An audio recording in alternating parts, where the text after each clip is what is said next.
ज़्यादा इफेक्ट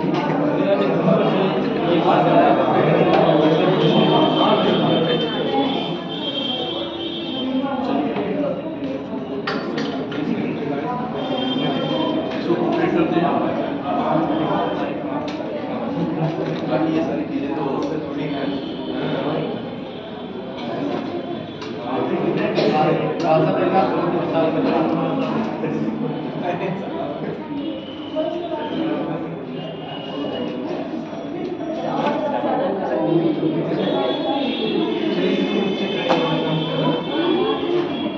बातचीत आप लोग अब अपने कागज ले आइए। जो होना था वो लोग अपना काम करके गए, अब आप लोग अपना काम करेंगे। जो काम आपको करना था घर के विचार से हैं, अब आप लोग अपने काम में आ जाइए जो आपके काम में है। हाँ, तो कहाँ तक हुआ था इसमें?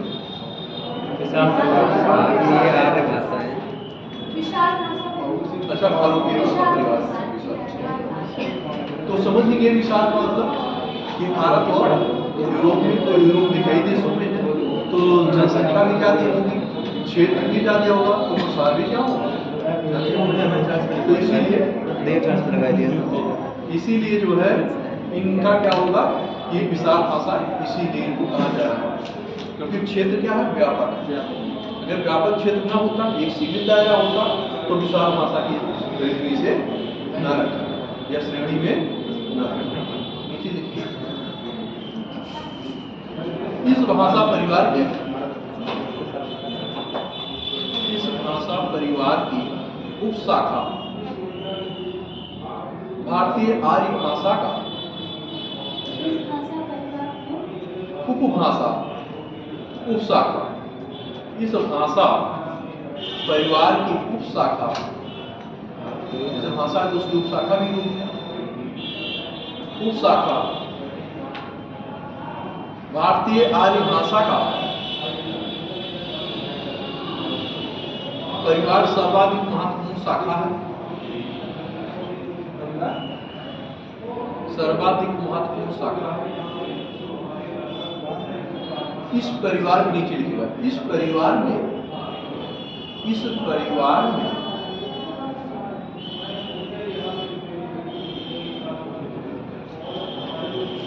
हिंदी, गुजराती,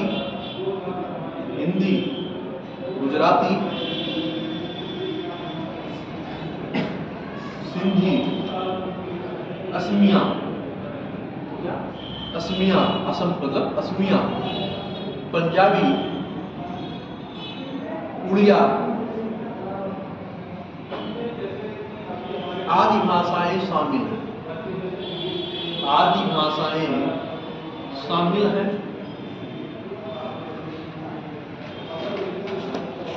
नीचे लाइन के नीचे लाइन को पैराग्राफ चेंज करिए, लाइन चेंज करिए।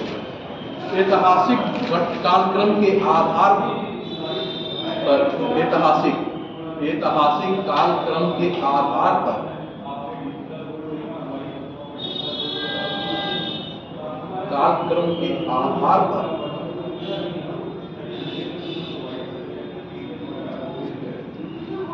भारतीय आर्य भाषाओं को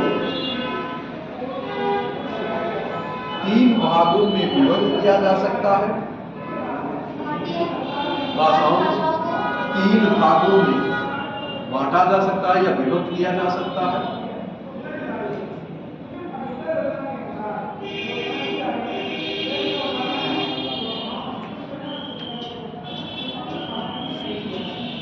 प्राचीन भारतीय आर्य भाषा काल,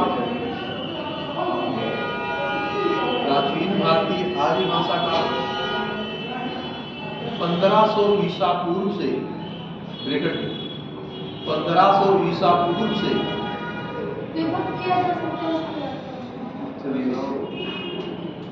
प्राचीन भारतीय आर्य भाषा, भारतीय आर्य भाषा काल 1500 ईसा पूर्व से 500 ईसा पूर्व, 1500 ईसा पूर्व से 500 ईसा पूर्व,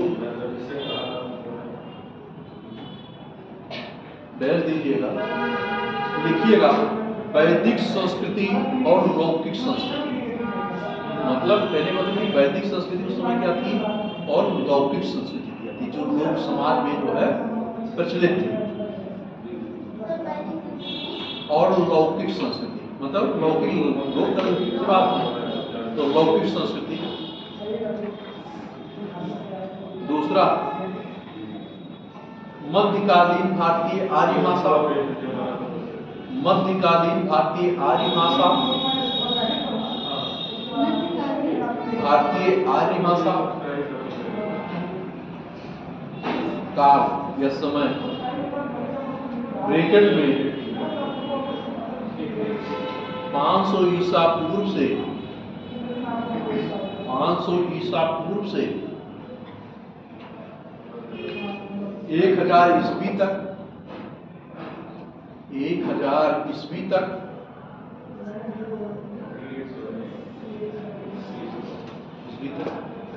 अब आगे ब्रैकेट बंद कीजिए, अब आगे डैश लेके देखिए, पाली, पाली कहाँ लगा के लिखिएगा, पाली, प्राकृत, पाली, प्राकृत, अपभ्रंश, अवहट्ट।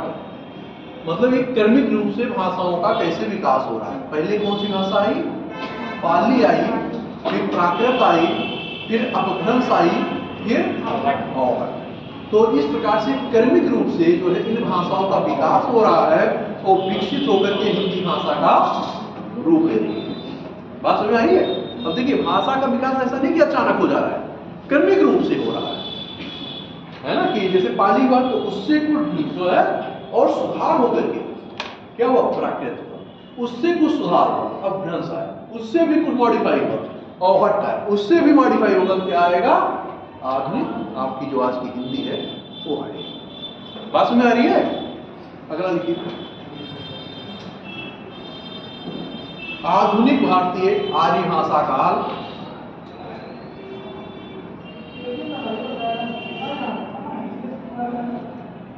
1000 ईस्वी से 1000 ईस्वी से अब तक।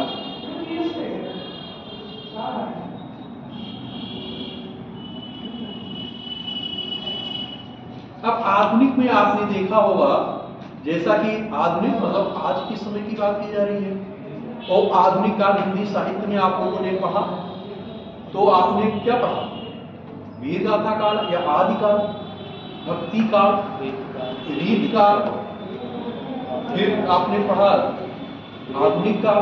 तो कहने का मतलब यह है कि उस समय से जब चीजें आगे बढ़ती गई, तो उसी के आधार पर इन भाषाओं का क्रम भी क्या हो गया, विकसित होता गया। तो जब भाषा पूर्ण रूप से अपनी पूर्णता को प्राप्त कर लेगी, तो क्या होगा, वो व्याकरणिक एक मानक भाषा के रूप में क्या हो जाएगी, स्थापित हो जाएगी, है ना। पहले क्या है, जब विकास की चरण में होगी तो भाषा क्या होगी, मानक स्तर को नहीं प्राप्त हो पाएगी। लेकिन जब उस स्तर पर पहुंच जाएगी तो क्या होगा, उसका मानकीकरण होगा कि किन किन आधारों पर हम इसे हिंदी भाषा के रूप में रखें, है ना। हिंदी साहित्य में जो है आप लोग पढ़ के भी आए होंगे कि हिंदी भाषा का मानकीकरण पढ़ा होगा। अब इसमें आधुनिक में देखिए, मराठी, गुजराती, पंजाबी, सिंधी, अब ये आधुनिक समय की भाषा है। अब आपने देखा होगा कि 1960 ईस्वी में 2 प्रांतों का विभाजन हो रहा है, और वहां से महाराष्ट्र और गुजरात क्या हो रहा है, अलग हो रहे हैं। तो ये किस आधार पर अलग रहे, भाषा के आधार पर अलग रहे। उससे पहले आपने देखा कि आंध्र प्रदेश जो आंध्रा बना, वो भाषा के आधार पर निर्मित होने वाला या गठित होने वाला पहला राज्य था। देखिए, बात यहाँ केवल हम यूपी का ही नहीं पढ़ रहे, आपके इतिहास को भी लेके चल रहे हैं और आपके संविधान की चीजों को भी लेके चल रहे हैं, हिंदी साहित्य को भी लेके चल रहे हैं। तो किसी भी प्रकार का जब विकास होगा तो केवल एक विशेष क्रम पे नहीं होगा, वो बहुत सारे तत्वों को, बहुत सारे तथ्यों को अपने साथ क्या किए होगा, समेटे होगा। बात समझ में आ रही है? बात यहां तक समझ में आई? आगे बढ़िए। हिंदी का विकास क्रम,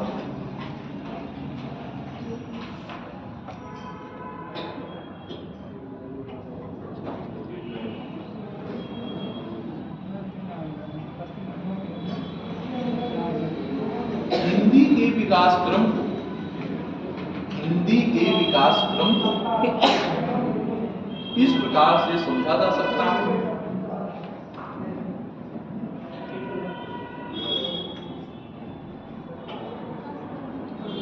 से समझा जा सकता है।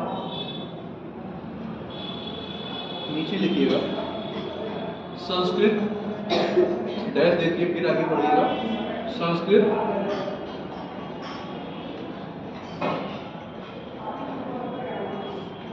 पाली, फिर जो है आप डैश दीजिएगा। पाली मतलब क्रमिक रूप से कैसे बढ़ रहा है, इसीलिए उस न्यूरी पे लिखिएगा, एक ही लाइन में लिखिएगा। संस्कृत, पाली, प्राकृत, अपभ्रंश, अपभ्रंश, अपभ्रंश, फिर आगे डैश देंगे औहट, औहट, औहट, फिर आगे प्राचीन हिंदी। देखिए क्रमिक रूप से किस प्रकार से विकसित होकर के जो है हिंदी पे आ रही है।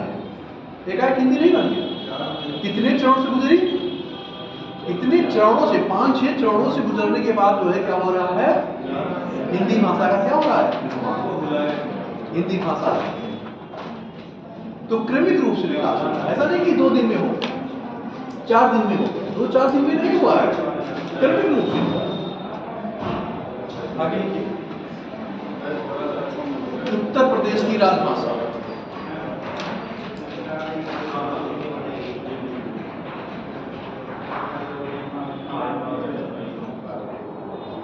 उत्तर प्रदेश ने 1947 में,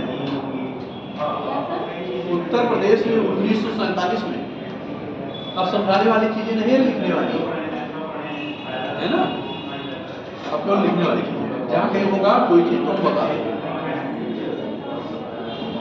हिंदी को राजभाषा घोषित किया गया, हिंदी को राजभाषा घोषित किया गया।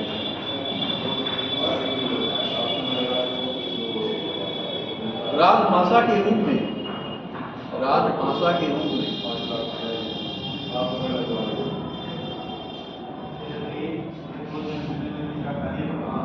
हिंदी का प्रयोग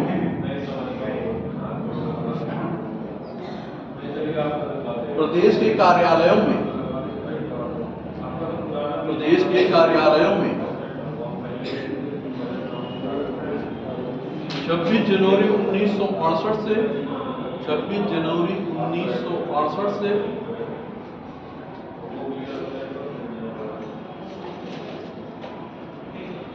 अनिवार्य कर दिया गया।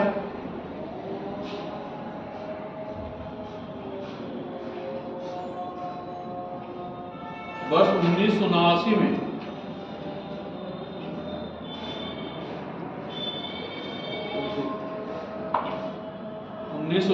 उत्तर प्रदेश राजभाषा अधिनियम, उत्तर प्रदेश राजभाषा अधिनियम में संशोधन करके उर्दू को प्रदेश की द्वितीय राजभाषा घोषित किया गया। उर्दू को प्रदेश की द्वितीय राजभाषा घोषित किया गया।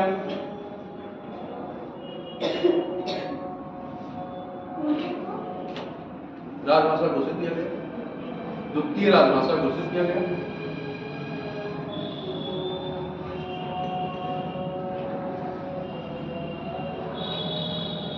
नीचे लिखिए उत्तर प्रदेश में भाषा पर शोध तथा उनके विकास में,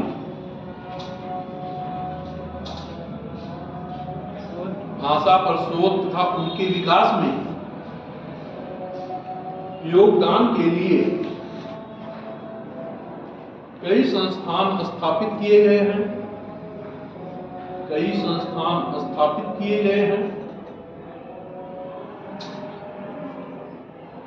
शोध के लिए उत्तर प्रदेश में कई संस्थान स्थापित किए गए हैं।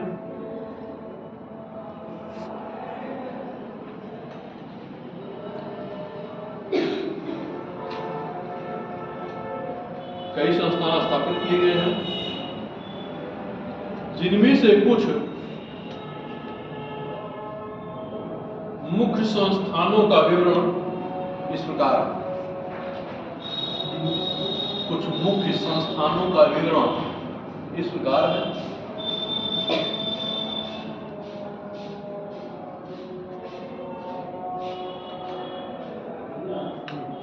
उत्तर प्रदेश हिंदी संस्थान,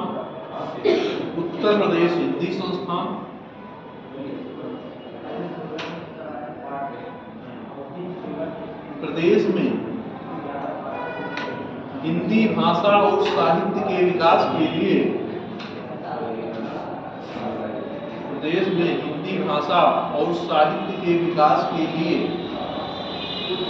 30 दिसंबर 1976 को 30 दिसंबर 1976 को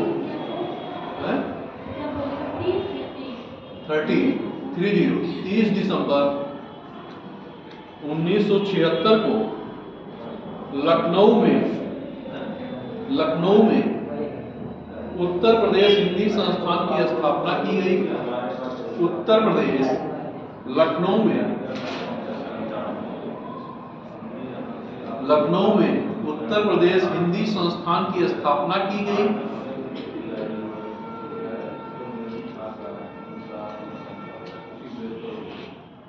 उत्तर प्रदेश संस्कृत संस्थान, नीचे लिखिएगा उत्तर प्रदेश संस्कृत संस्थान। संस्कृत भाषा के विकास और प्रचार प्रसार के लिए संस्कृत भाषा के विकास और प्रचार प्रसार के लिए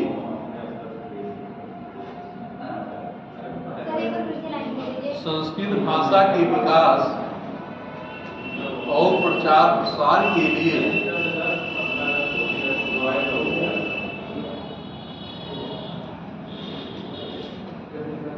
संस्कृत भाषा के विकास और प्रचार प्रसार के लिए लिखिएगा इस संस्थान की स्थापना 31 दिसंबर 1976 को की गई। 31 दिसंबर 1976 में की गई। 31 दिसंबर 1976 को की गई।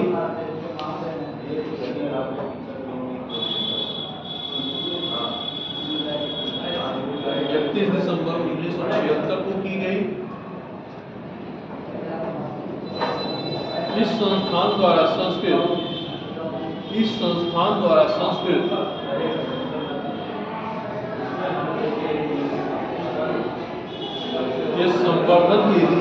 संस्कृत के संवर्धन के लिए प्रकाशन व्याख्यान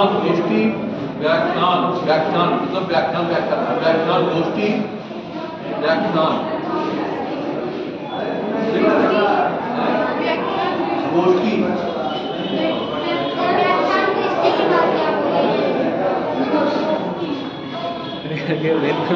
आवाज का हो रहा है, भी हो रहा है, इसलिए आवाज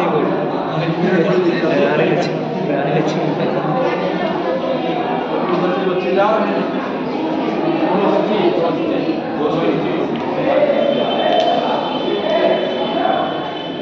पढ़ाई आवत नहीं आ रही।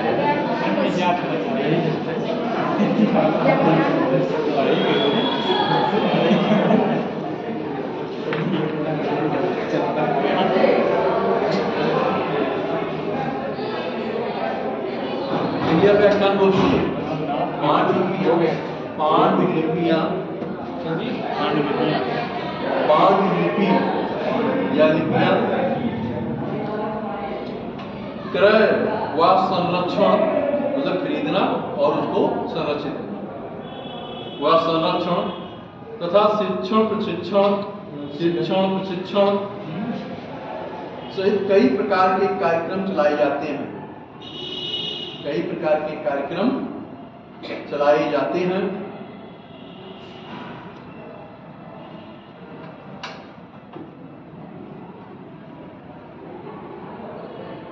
उत्तर प्रदेश भाषा संस्थान, उत्तर प्रदेश भाषा संस्थान,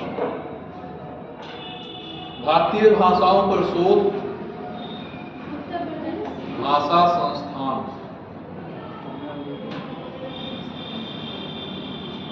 उत्तर प्रदेश भाषा संस्थान,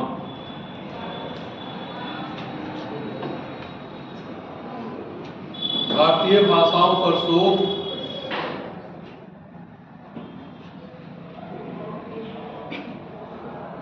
उनके साहित्य के प्रचार प्रसार, उनके साहित्य के प्रचार प्रसार और विकास के लिए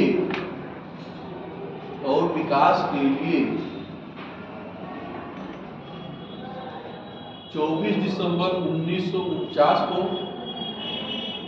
24 दिसंबर 1949 को लखनऊ में उत्तर प्रदेश भाषा संस्थान की, लखनऊ में उत्तर प्रदेश भाषा संस्थान की स्थापना की गई।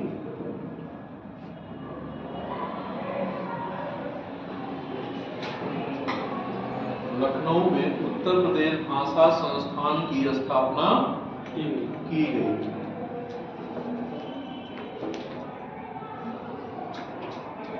आगे हिंदुस्तान एकेडमी, हिंदुस्तान एकेडमी प्रयागराज,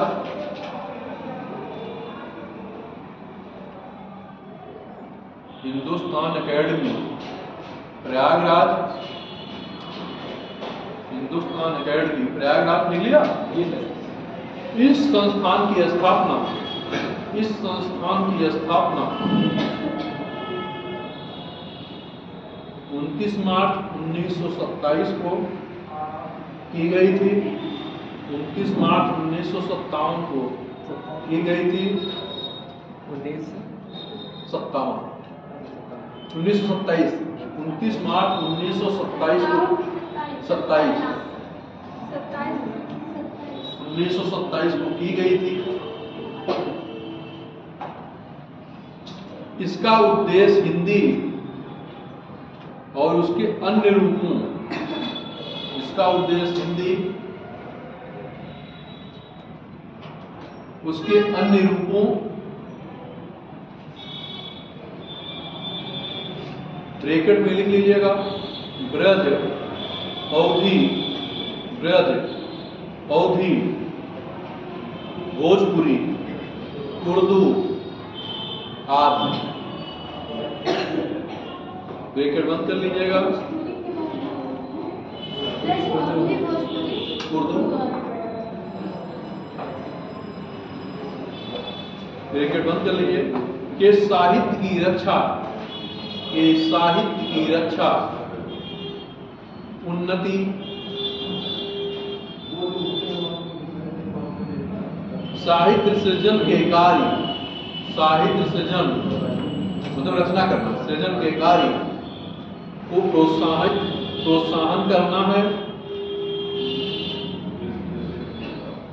इस संस्थान द्वारा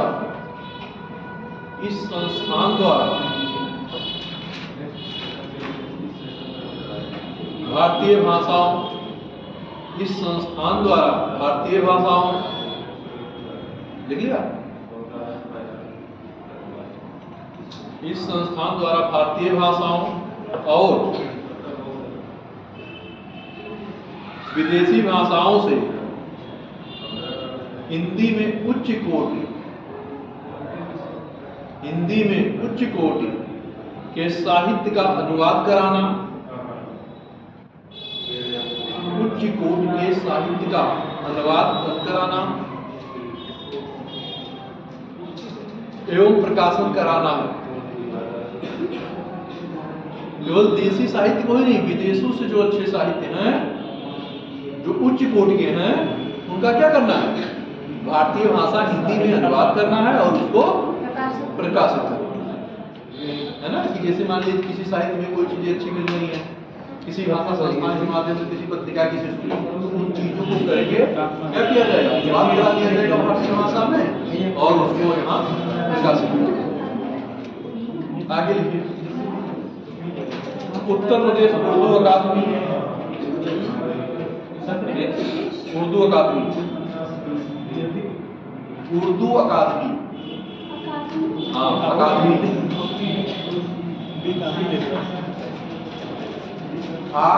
का पराग मात्रा, दा बड़ी मात्रा, अकादमी। इंग्लिश में एकेडमी बोलते हो, है ना, लेकिन जब हिंदी में लिखोगे तो आपको ये उर्दू भाषा के विकास, उर्दू भाषा के विकास एवं प्रचार प्रसार के लिए, एवं प्रचार प्रसार के लिए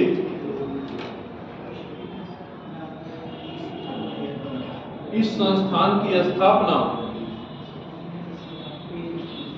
1972 में की गई थी।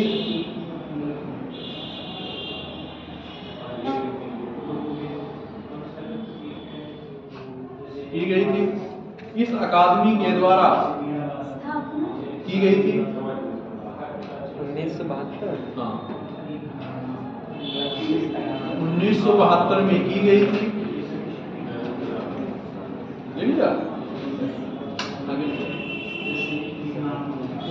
इस अकादमी द्वारा उर्दू, इस अकादमी द्वारा उर्दू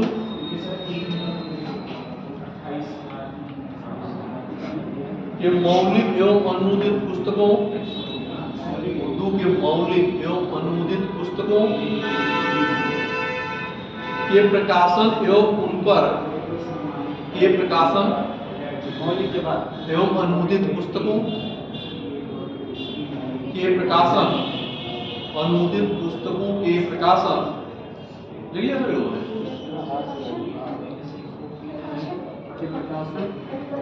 इधर अभी छोटे हैं तो प्रकाशन एवं उन पर पुरस्कार, उन पर पुरस्कार। जैसे जो कोई रचना की गई तो उसके लिए पुस्तकें क्या की जाती है? पुरस्कार के लिए चयनित की जाती है, और जो पुस्तक पुरस्कार के लिए क्या हो जाती है? चयन कर ली जाती है, उसको क्या होता है? पुरस्कार मिलता है, शॉर्टलिस्ट किया जाता है। सभी पुस्तकों तो मिलेगी नहीं, तो जो उच्च कोटि की होगी, जो अच्छी होगी, उस प्रतिमान पे खरी उतरेगी, उसी को तो पुरस्कार मिलेगा, सबको तो मिल ही जाएगा। तो वही बात है कि योजनाएं चलाई जाती हैं, पुरस्कार की योजनाएं चलाई जाती हैं।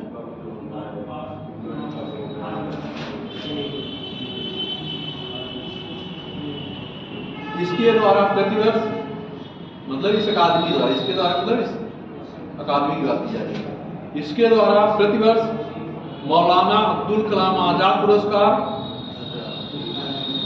मौलाना अब्दुल कलाम आजाद पुरस्कार, अमीर खुसरो पुरस्कार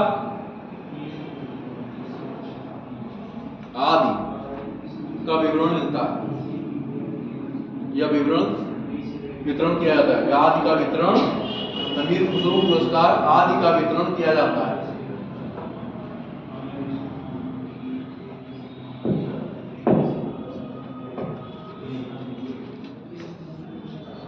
अब लिखिए निष्कर्ष में,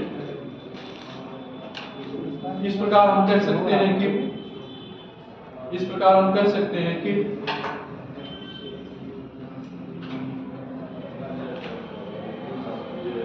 उपरोक्त विवरण को देखने से स्पष्ट होता है, उपरोक्त विवरण को देखने से स्पष्ट होता है कि भाषा का विकास, भाषा का विकास विभिन्न कालखंडों में, भाषा का विकास विभिन्न कालखंडों में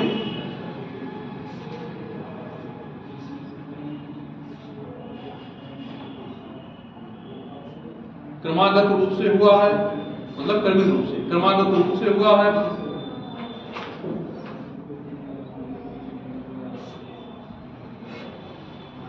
उत्तर प्रदेश में स्थापित विभिन्न संस्थाओं द्वारा इन भाषाओं के संरक्षण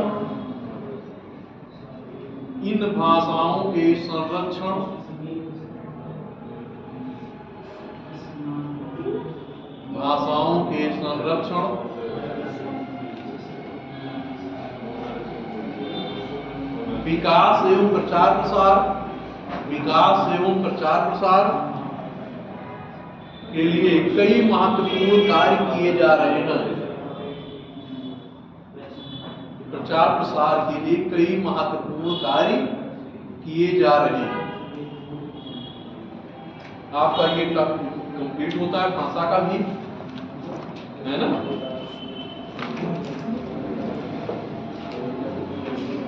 किसी प्रकार की कोई दिक्कत तो है नहीं किसी को? ये है